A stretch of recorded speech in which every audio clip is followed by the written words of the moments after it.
Et si la menace la plus grave pour l'avenir du Burkina Faso ne venait ni de la pauvreté, ni de l'insécurité, mais d'un danger silencieux qui s'attaque à sa jeunesse?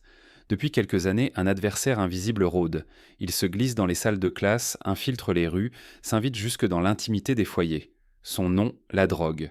En moins de 10 ans, la consommation de substances illicites chez les jeunes a connu une envolée dramatique. Elle est passée de moins de 2% à plus de 6%.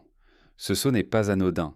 Il marque un tournant, le passage d'un fléau marginal à une crise enracinée dans tous les quartiers, dans toutes les écoles, toutes les générations. Aujourd'hui, ce sont parfois des enfants de 13 ans qui se retrouvent en première ligne, exposés à des produits devenus accessibles, banals, presque inévitables. Derrière chaque statistique, il y a un visage, une histoire, un avenir mis en péril.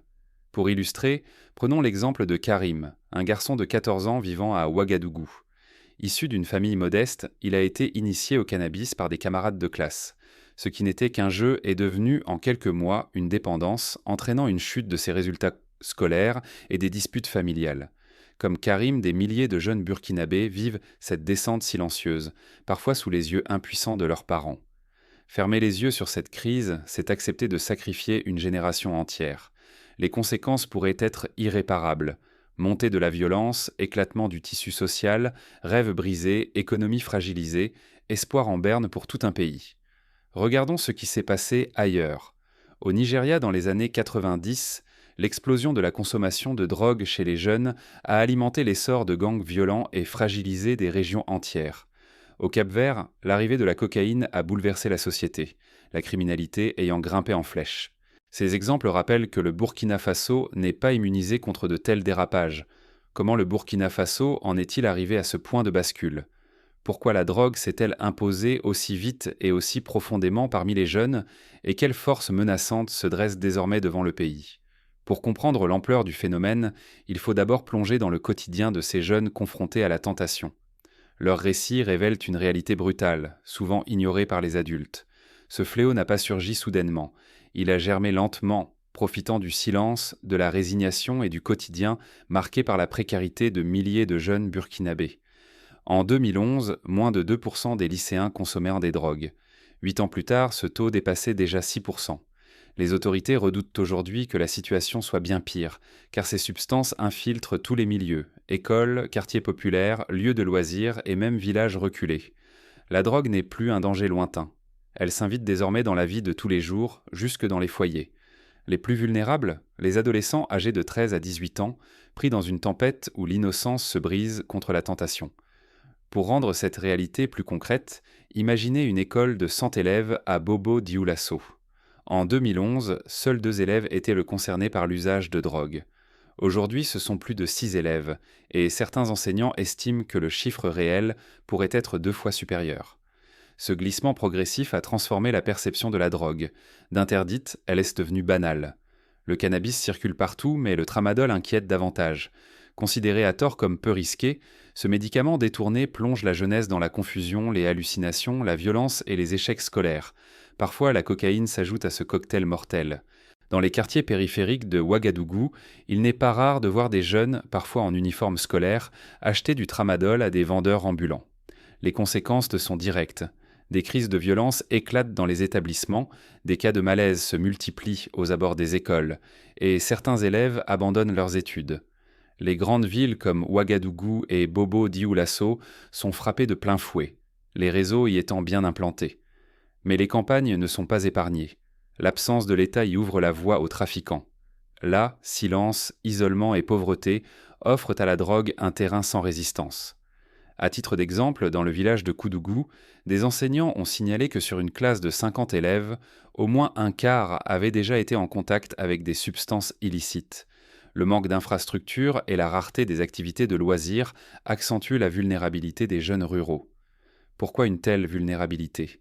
La pauvreté chronique, le chômage de masse et le manque de supervision parentale créent un vide que la drogue s'empresse de remplir. La police, souvent dépassée, peine à contenir le phénomène. Pour beaucoup de jeunes, consommer n'est pas un acte de rébellion, mais une fuite. La drogue devient un refuge éphémère contre l'angoisse, la faim et le manque d'avenir.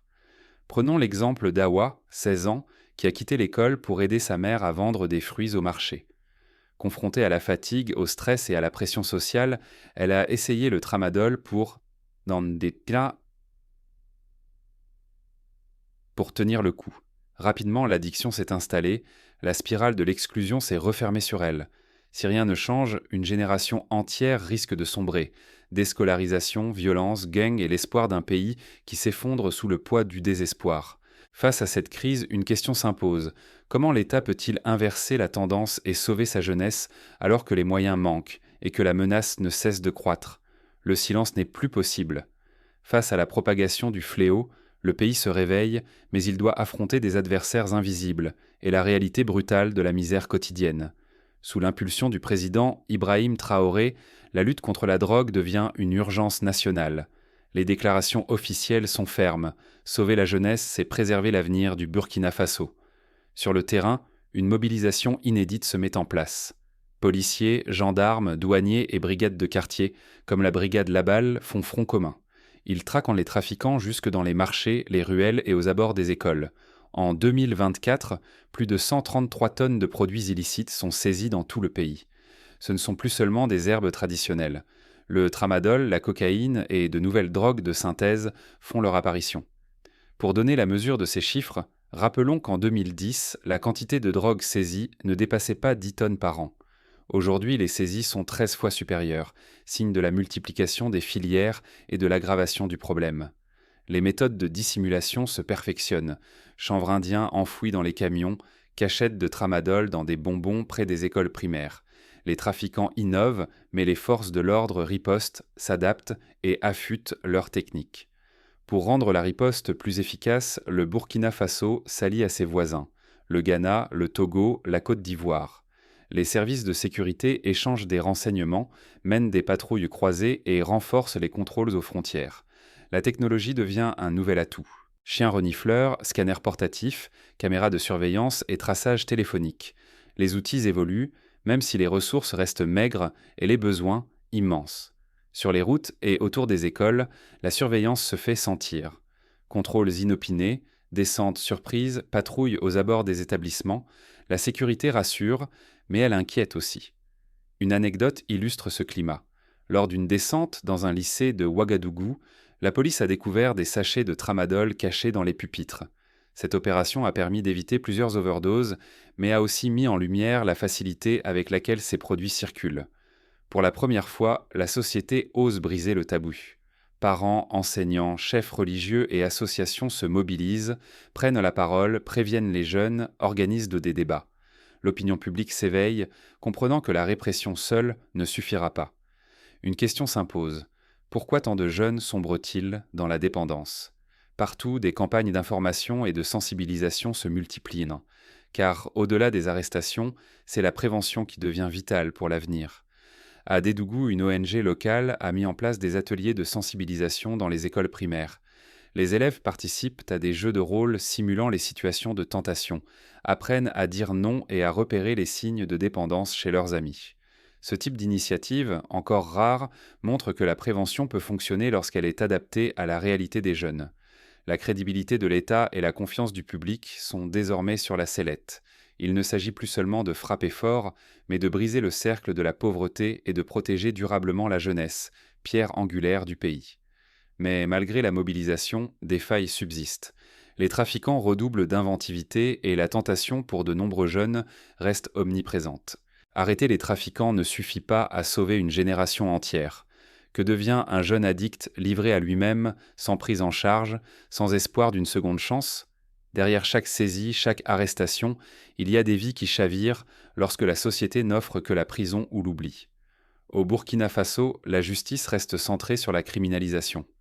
Trafiquants ou simples consommateurs, tous connaissent pas souvent la même issue. Arrestation, stigmatisation, puis incarcération. Même les adolescents y sont tapés, piégés dans un cycle dont il semble impossible de s'extraire. Un fait marquant, en 2023, près de 150 jeunes âgés de moins de 18 ans ont été incarcérés pour simple usage de drogue. Aucun n'a bénéficié d'un accompagnement médical ou psychologique. Une fois libérés, la plupart ont replongé, faute de soutien. Les alternatives sont dramatiquement rares. Un unique centre de traitement, Sissapa Colabri Soud, existe pour tout le pays et il ne suffit même pas à Ouagadougou. En dehors de la capitale, les campagnes sont totalement dépourvues de structures d'accueil ou de soins. Les familles regardent, impuissantes, leurs enfants s'enfoncer dans la marginalisation. Les jeunes addicts, souvent arrêtés pour de minuscules quantités, n'ont accès à aucun suivi médical ou psychologique. Après quelques semaines derrière les barreaux, ils ressortent plus isolés, plus vulnérables, et retombent rapidement dans la consommation. Ce cercle vicieux s'élargit chaque année, étouffant toute perspective d'avenir. Pourtant, ailleurs en Afrique, des solutions émergent. Au Ghana, au Sénégal, certains gouvernements ont osé réformer. Dépénalisation partielle, programmes éducatifs, prévention en milieu scolaire, autant de mesures qui réduisent dans l'exclusion et offrent une nouvelle chance aux jeunes. À Accra, au Ghana, la création de centres d'écoute dans les quartiers populaires a permis à des centaines de jeunes de s'exprimer et de bénéficier d'un suivi. Au Sénégal, l'introduction de la médiation familiale a aidé à réintégrer des jeunes exclus de l'école à cause de leur dépendance. Au Burkina Faso, seules quelques ONG et structures religieuses tentent de combler le vide laissé par l'État. Elles accueillent, conseillent, parfois réinsèrent.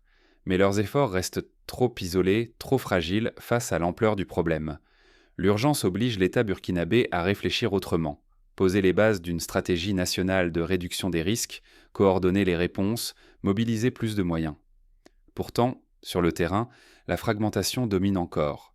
La répression avance plus vite que l'aide sociale, l'accompagnement ou l'éducation. Rompre l'impasse demandera un vrai changement de cap. Il faut abattre les cloisons entre justice, santé, école et action sociale. Redonner à chaque jeune la possibilité de reconstruire son histoire, d'espérer à nouveau et de contribuer à la société. S'obstiner dans la voie punitive, c'est condamner la jeunesse à un cycle sans fin et hypothéquer tout un pays. Oser la prévention, la réhabilitation et la réinsertion, c'est offrir une chance de renaissance collective. Mais pour que cette transformation devienne réalité, il faudra plus que des discours et des intentions. Il faudra du courage politique, de l'investissement et une mobilisation de toute la société. La lutte contre la drogue dépasse les lois, c'est un combat social, une question d'avenir. Comment faire naître plus d'espoir que de désespoir là où l'ombre s'étend? Pour gagner durablement, il faut oser regarder autrement, changer de stratégie et miser sur l'humain. Chaque école, chaque quartier peut devenir rempart, mais à condition d'adapter la prévention à la réalité des jeunes. Les slogans et les tracts ne suffisent pas. Il faut aller par les vrais, ouvrir le dialogue dans les lycées, les centres de formation, jusque dans les rues, briser le silence et démonter les fausses certitudes. À titre de scénario, imaginons qu'une commune rurale organise chaque mois un forum jeunesse. Autour de la table, jeunes, parents, enseignants et policiers échangent librement sur les difficultés du quotidien. Ce dialogue direct permet de déceler les premiers signes d'addiction et de réagir avant qu'il ne soit trop tard. Des exemples existent. Au Ghana, la décriminalisation, alliée à la prévention, a permis de tendre la main plutôt que d'exclure. Au Sénégal, des centres d'écoute et de soins se multiplient. Le Burkina Faso peut s'inspirer de ce courage, sortir d'une logique punitive qui enferme pour choisir celle qui relève et rassemble. Mais l'État ne peut pas agir seul. Les enseignants doivent être formés à repérer, accompagner, sans juger ni stigmatiser. Les familles aussi ont besoin d'être entendues et soutenues. Il faut leur donner la force et les outils pour parler à leurs enfants, sans peur ni honte. À Waïgouya, un collège a mis en place un club santé animé par un psychologue. Les élèves y partagent leurs difficultés, apprennent à reconnaître les dérives et à se soutenir mutuellement. Ce type d'initiative, encore confidentielle, pourrait être étendu à l'échelle nationale. Les leaders religieux, écoutés et respectés, peuvent ouvrir la discussion, porter un message d'espoir, créer des espaces de réconciliation. Ils ont le pouvoir d'apaiser et de rassembler, là où la parole manque. Dans la mosquée centrale de Ouagadougou, l'imam a consacré plusieurs prêches à la prévention des addictions. Grâce à ce discours, certains parents ont osé aborder le sujet à la maison et accompagner leurs enfants vers les structures d'aide. Pour les jeunes déjà piégés par la dépendance, il faut proposer de vrais parcours de soins et de réinsertion. Sans cela, aucun avenir n'est impossible. Retrouver une place, une dignité, un but, voilà le début de la sortie de la spirale. Les centres d'accueil, les ateliers d'insertion ou l'appartenance à une équipe sportive peuvent offrir une seconde chance loin du jugement et de la marginalisation. À cet égard, l'exemple d'un centre de réinsertion à Bamako, au Mali, est inspirant. Là-bas, d'anciens addicts encadrent de nouveaux arrivants, organisent des activités zones sportives et artistiques, facilitent leur retour à la vie active. Un modèle que le Burkina Faso pourrait adapter. La bataille contre la drogue doit devenir une cause nationale, portée par tous et non réservée aux autorités. Dans chaque village, chaque famille, chaque groupe d'amis, l'entraide et la vigilance sauveront des vies. Ce combat ne se mesure pas seulement en kilos saisis, mais en vies sauvées, en familles réunies, en rêves retrouvés. La prévention reste la clé. L'écoute, la vigilance bienveillante, la capacité à détecter tôt sont nos meilleurs atouts. Une société qui sait reconnaître la détresse avant qu'elle ne devienne drame saura protéger sa jeunesse. Pour illustrer les étapes concrètes, voici un plan d'action possible. Premièrement, instaurer des campagnes annuelles de sensibilisation dans toutes les écoles, avec des témoignages d'anciens consommateurs. Deuxièmement, former les enseignants à repérer les signes de mal-être et de dépendance. Troisièmement, créer des numéros verts et des applications mobiles d'écoute, accessibles gratuitement. Quatrièmement, ouvrir des maisons de jeunes proposant activités sportives, culturelles et soutien psychologique. Cinquièmement, développer des partenariats avec les médias pour diffuser des messages adaptés à la jeunesse. Perdre ou gagner cette bataille, c'est décider du futur du Burkina Faso, offrir un horizon à ses enfants, préserver sa souveraineté sociale, inspirer ses voisins. L'enjeu dépasse les statistiques. Il touche la survie d'une génération.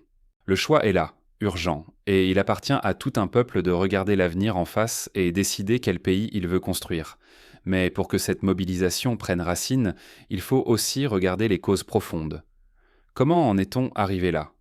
L'histoire du Burkina Faso et de la drogue ne s'écrit pas seulement dans les lois, mais dans chaque foyer, chaque école, chaque rue du pays. C'est là, dans la vie de tous les jours, que la vraie bataille se livre, loin des discours officiels, loin des statistiques. Désormais, la crise n'est plus invisible. Elle touche nos enfants, nos frères, nos amis, parfois sous nos yeux, souvent dans notre silence. Penser que la solution ne viendra que d'en haut, des autorités ou des forces de l'ordre, serait une erreur fatale. Laisser l'État porter seul ce fardeau, c'est déjà accepter la défaite. Aucun gouvernement, aussi déterminé soit-il, ne peut vaincre sans l'engagement de chacun. Un parent qui parle à son enfant, un enseignant qui reste attentif, une association qui ouvre le dialogue, un voisin qui refuse la banalisation de la drogue, chaque geste compte. À travers ces actions se tisse un réseau invisible mais solide, capable de protéger toute une génération. Ce qui se joue ici dépasse la seule santé ou la sécurité. C'est le futur du Burkina Faso qui est en jeu. Sa stabilité, sa capacité à rêver, à inventer, à choisir son destin. S'impliquer, c'est donner à l'espoir une chance de grandir, là où l'indifférence enferme dans la peur et le désespoir. En puisant dans la force des communautés, en refusant la stigmatisation et l'isolement, nous pouvons bâtir ensemble un rempart plus solide que toutes les lois. Ce combat exige du courage, de la persévérance et de la solidarité. Mais il commence toujours par un premier pas, une parole, un regard. Partout, des initiatives émergent. Des jeunes s'organisent, des enseignants innovent, des associations se mobilisent. Preuve que le changement est possible et que chaque acte individuel compte. Malgré des ressources limitées, le Burkina Faso peut choisir de ne pas sacrifier sa jeunesse. Le courage collectif peut transformer la peur en espoir. Pour clore cette réflexion, rappelons-nous que la lutte contre la drogue ne se gagne pas seulement dans les commissariats ou les tribunaux. Elle se gagne d'abord dans les cœurs, dans la capacité à tendre la main, à écouter, à accompagner sans juger. C'est en investissant dans la jeunesse, en pariant sur l'avenir, que le Burkina Faso pourra déjouer ce péril silencieux et construire une société plus forte, plus solidaire et plus fière. Cette histoire, c'est aussi la vôtre. Chacun, à sa place, peut décider d'agir pour que demain, la jeunesse burkinabé soit digne de son potentiel, libre de ses choix et fière de son avenir.